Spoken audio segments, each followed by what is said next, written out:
Bonjour and welcome back. We are continuing our exploration of the history of the United States since 1877, focusing specifically in this section on the politics of the Gilded Age and the Progressive Era. In the last lecture, we took a first look at the Progressive movement.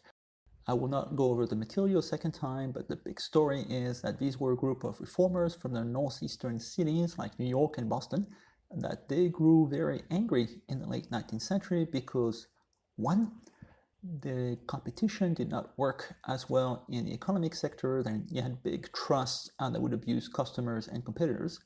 Two, American democracy had been perverted by political machines like Boss Tweed and Tammany Hall in New York. And three, that there was widespread inequality between the rich and the poor did not deserve their fate. Today we will gravitate toward reforms, and so it will be a more positive outlook there. Let's fix all these problems that we saw last time around. And pay close attention because many of these reforms are still on the books today. In a way, they are the basis for the society that we live in today. So starting with the issue of competition, that you have big trusts that are crushing competition. American Tobacco, the Standard Oil of New Jersey, and US Steel. Well, you have two possible ways that you could fix that. Either you could break up the large corporations into smaller bits and then restore competition that way, or you could regulate the big corporations, leave them as they are, but keep rules set up by the government on how they should operate.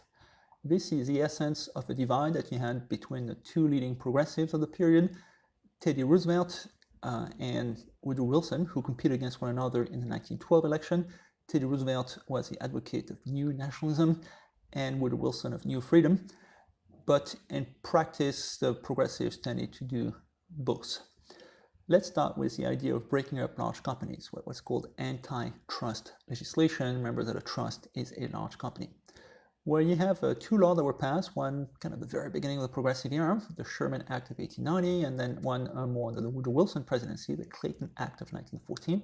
And both of them aimed at doing the same thing, which was to allow the federal government to go out and break up large corporations if the government judged that they had destroyed any kind of competition.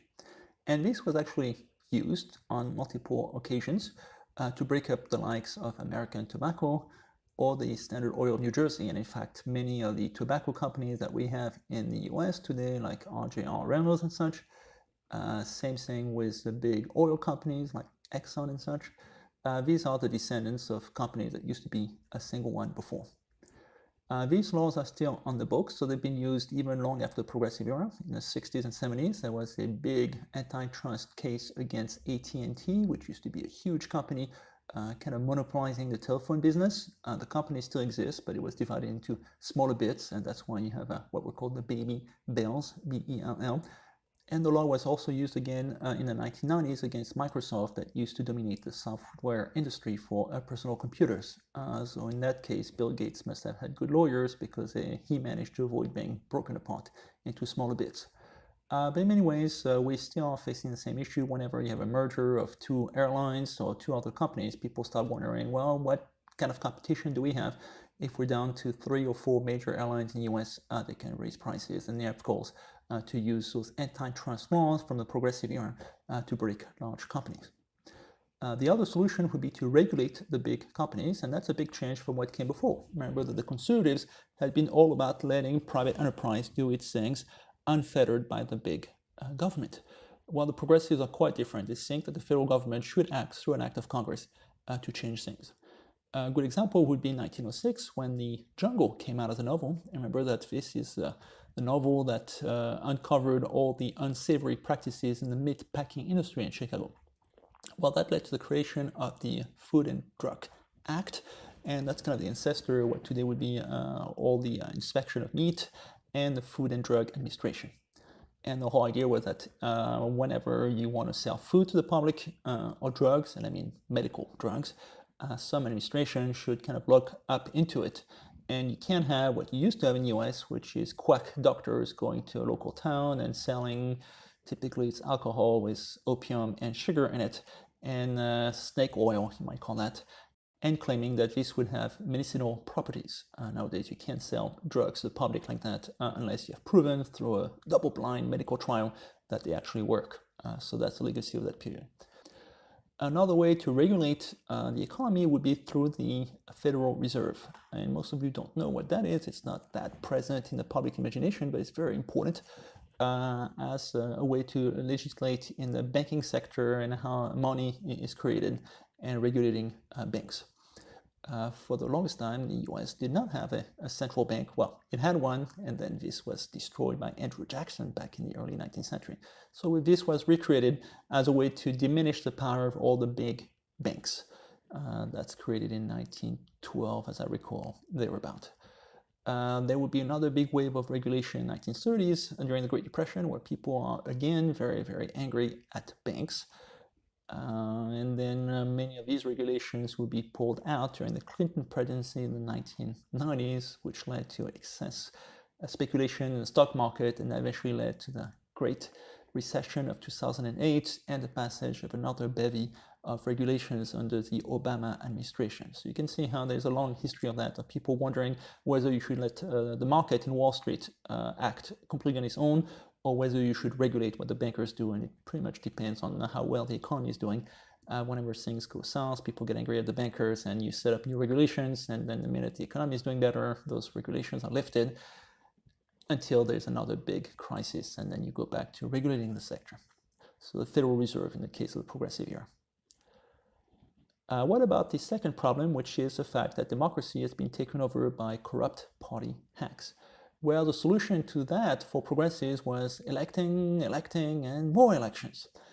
For example, in the US Senate, each state obviously would send 2 senators, but there were no rules as to how they were selected. So in a lot of states, they might be picked by the governor or by the local legislature. And so very often it was co-optation, that you would pick your buddy to become the US senator. So it became a very closed system where party hacks are picking other party hacks to be the US senator. So that was changed with an amendment to the Constitution. There are quite a few that are passed around that time that promoted the direct election of senators, which is still in the books today, still part of the Constitution. And so now every state, and we now have 50 states, will pick the 2 senators through a direct statewide election. So people have a vote in there. It's not a governor or legislature. The other issue, though, is if you are presented with 2 candidates, a Democrat and a Republican, both of them were selected by the party and they're kind of insiders, you can't really change things because you have the choice between a crook and another crook. So one thing the progressives did was to set up the primary system. And you're kind of familiar with that if you are old enough to vote or go through a presidential election. The way it works is that you have a pre-election where you select who will be on the ballot on the main day of the election. And so that would allow a more open kind of selection for the candidates for elections, and hopefully you have a good candidate on the actual day of the election on either side. This had a huge change in the way presidential elections worked.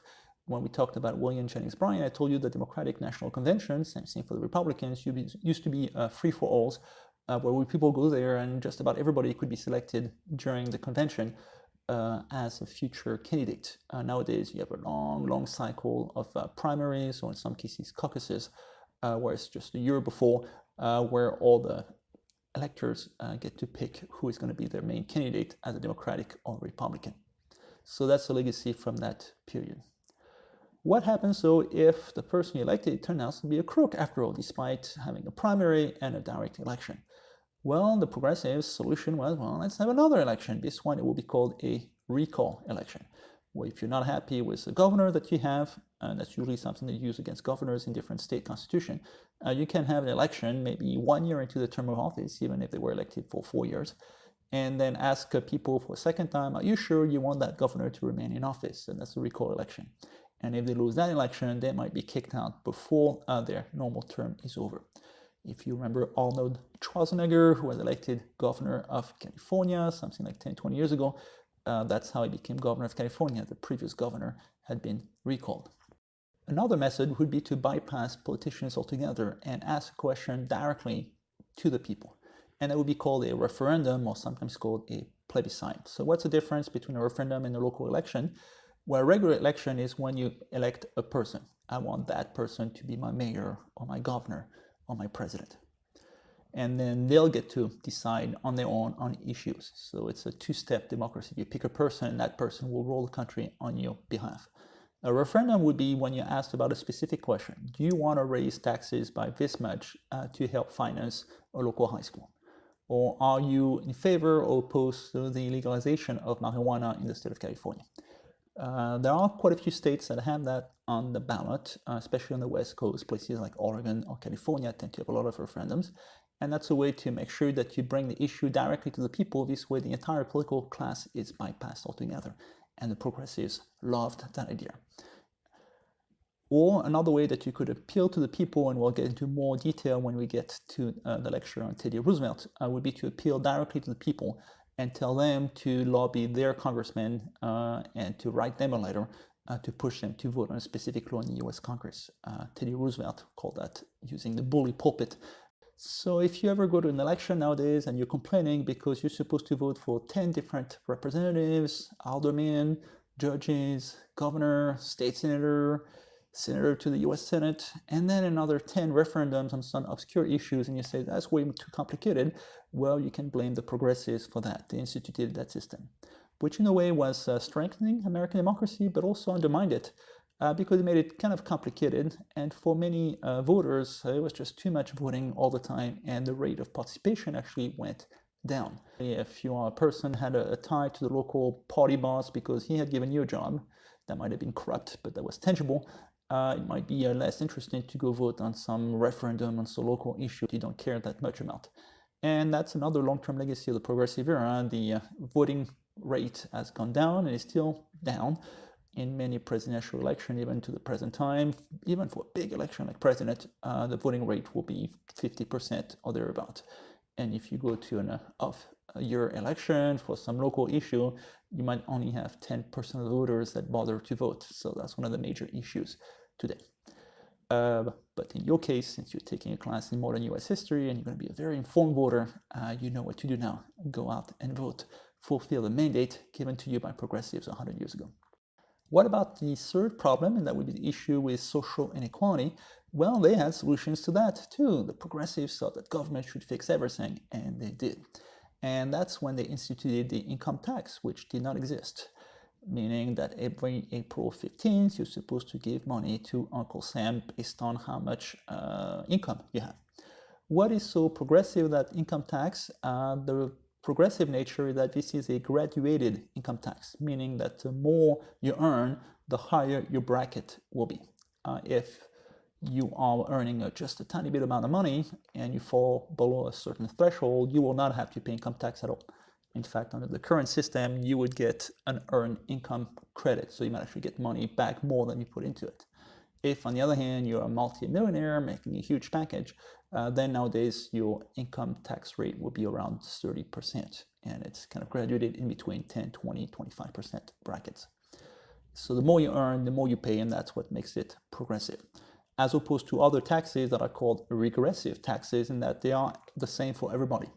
A good example of that would be the tax on goods, the sales tax, which is the same whether you walk into a store and your name is Bill Gates and you're a billionaire and you buy a can of peas, you pay the exact same amount of sales tax as if you walk in and you're a hobo and you have no money. In fact, since rich people don't spend all their money, they have too much money, whereas poor people tend to spend 100% of their money. At the share of the income, the sales tax tend to hit the poor hardest. That's why it's regressive. Be aware of those issues, because nowadays there are proposals on the part of some libertarians or conservatives to institute what is called a flat tax. The notion being to get rid of the income tax altogether and replace it with a national sales tax that would be the same for everyone. The argument in favor is that this would be far simpler and everybody would pay the same rate and it's just a sales tax. On the other hand, and that's where the progressives would come in, this would be a way to redistribute wealth from the rich, who pay more in income tax, towards the poor that would be the ones paying a lot in sales tax. So be aware of those pluses and minuses if you ever hear a proposal about the flat tax. Just to be clear though, every year you have some people that say that they should not be paying income tax to Uncle Sam, that somehow the whole notion of an income tax is unconstitutional. Well, that's baloney. It is constitutional. The whole thing was approved by amendment to the US Constitution during the progressive era. What else could you do? Well, maybe ban child labor, because that's another thing that seems quite wrong, that kids that are 10 or 12 years old are working for 10 cents an hour in a coal mine in West Virginia. That happens a lot during that period. So that gets banned as part of the progressive era, and many of these laws are still on the books, that you can't work if you're too young, or if you're a teenager, there are some professions that are too dangerous and that you cannot do. This was supposed to be a big step forward. In fact, a lot of the poor complain, and for every time you introduce new legislation, you have to be careful because there are unintended consequences. The reason why that poor family in West Virginia was sending their kids to the coal mines is because they were poor. And so they would lose that income. So many poor people would complain that now they could not use their kids as money makers, and by golly, they were forced to send them to school. So you kind of protect the kids against their parents' will. Another institution was to limit the number of hours paid, and you have a law passed to create the 8-hour day, which translates into a 40-hour week, which is a norm today. That's kind of a legacy from the progressive era. So at the very beginning, when that law was introduced, it was very specific. I think it only applied to railroad engineers. But over the years, it was extended to more and more workers, and now it covers the vast bulk of the workforce. Another issue that is very big for progressives, at least female progressives, was the issue of birth control. And that issue is very associated with Margaret Sanger, who's an interesting person. She was a nurse. And she thought that the reason that people were poor in many cases is because they had more children that they wanted, or more children than they could afford. And it's true that if you're already just on the edge of survival and you have 15 kids because you happen to be quite fertile, that will create a problem and you can't escape from poverty. So that was the whole issue with Margaret Sanger pushing birth control. Though in her case, she was also tied with eugenics movement. And remember that eugenics is when you want to improve the human race. So she was kind of happy to limit the birth rate of the poor because she thought they were somewhat inferior. There's a darker side to what she was pushing. But she ran into a lot of problems because birth control was illegal in many states, especially states like, say, Massachusetts or Connecticut, where the Catholic Church would be powerful. So she got into quite a bit of legal trouble simply because she was passing out literature instructing women on ways that they could limit their ability to have children.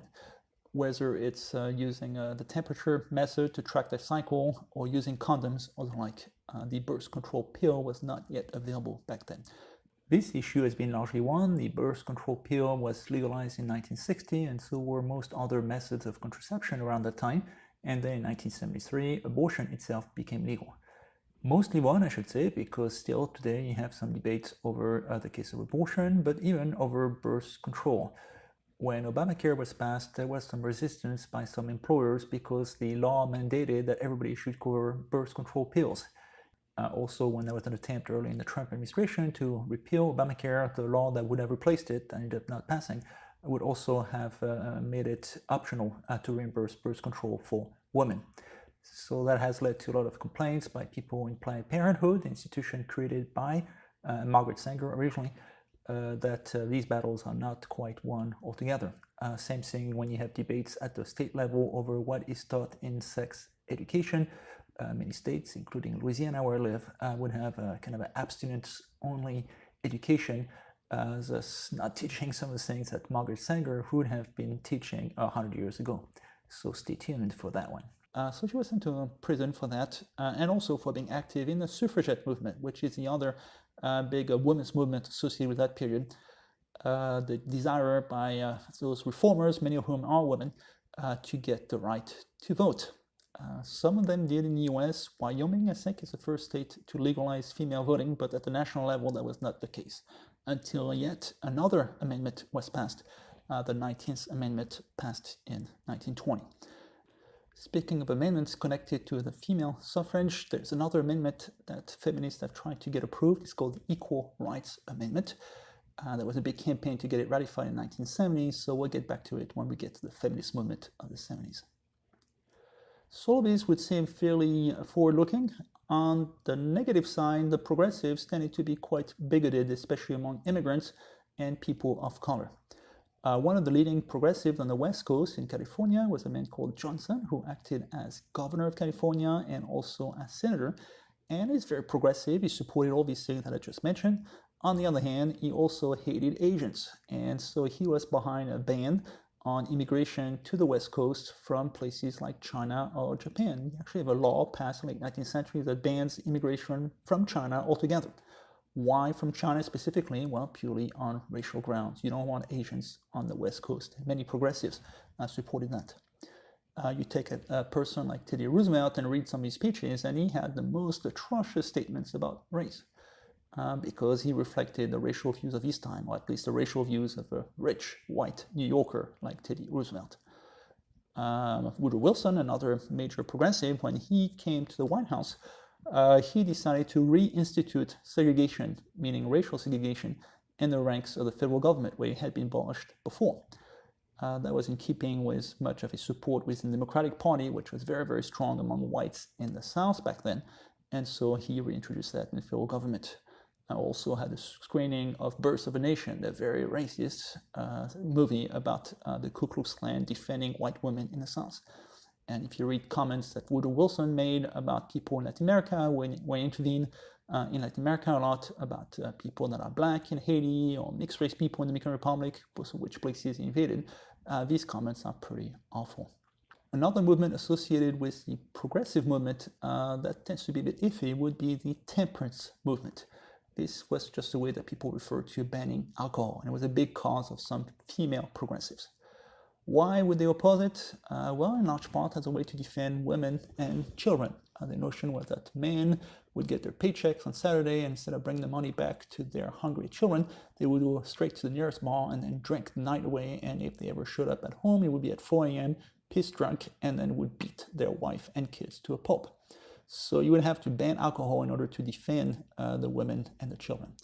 And how there's a connection to the undeserving poor theory, the whole notion that the poor can't decide for themselves, and if they are poor, it's because there is currently some problem with alcoholism, that they spend all their money on booze.